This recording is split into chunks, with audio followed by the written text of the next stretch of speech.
আল্লাহতে যার পূর্ণ ঈমান, কোথা সে মুসলমান,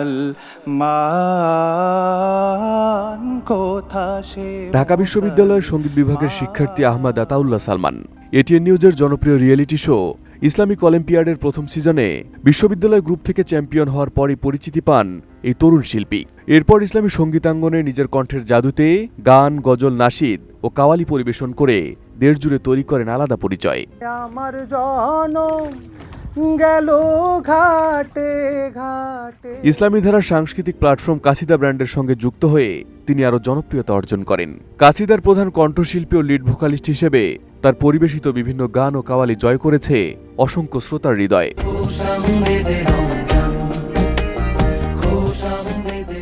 তবে ২০২৪ সালের গণঅভ্যুত্থানের পর নতুন করে আলোচনায় আসে তার পারিবারিক পরিচয়। আহমদ আতাউল্লাহ সালমান আর কেউ নন, তিনি বাংলাদেশ জামায়াতে ইসলামের সেক্রেটারি জেনারেল অধ্যাপক মিয়া গোলাম পরওয়ারের ছেলে। পাশাপাশি তিনি নিজেও বাংলাদেশ ইসলামী ছাত্র শিবিরের রাজনীতির সঙ্গে জড়িত বলে জানা গেছে।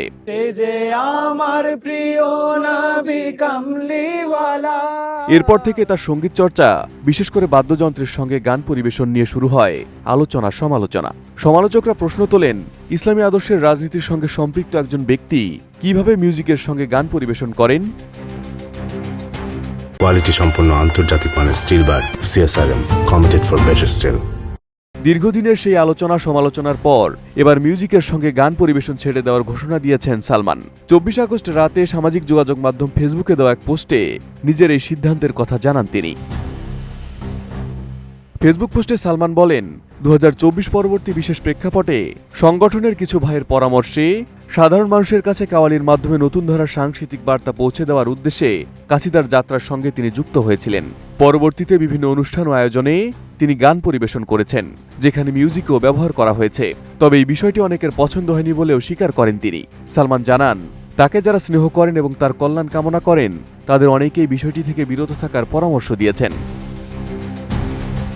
শেষ পর্যন্ত সেই পরামর্শ নিজের উপলব্ধি থেকেই তিনি মিউজিকের সঙ্গে গান না গাওয়ার সিদ্ধান্ত নিয়েছেন বলে ফেসবুক পোস্টে উল্লেখ করেন। সালমান লিখেছেন, আমি আজ তাদের প্রতি কৃতজ্ঞ। আলহামদুলিল্লাহ, আমি সিদ্ধান্ত নিয়েছি আমি আর মিউজিকের সঙ্গে কোনো গান পরিবেশন করব না। এটি আমার পারিবারিক সিদ্ধান্ত এবং আমারও নিজের সিদ্ধান্ত।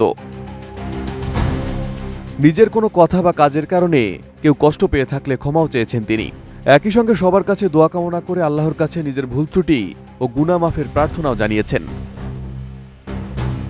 ইসলামী সাংস্কৃতিক অঙ্গনে গান, সুর ও পরিবেশনার মাধ্যমে নিজস্ব পরিচয় গড়ে তোলা সালমানের এই সিদ্ধান্ত নিয়ে সামাজিক যোগাযোগ মাধ্যমে দেখা গেছে মিশ্র প্রতিক্রিয়া। কেউ তার সিদ্ধান্তকে সাধুবাদ জানিয়েছেন, আবার কেউ দীর্ঘদিনের বিতর্ক ও সমালোচনার প্রেক্ষাপটও তুলে ধরেছেন।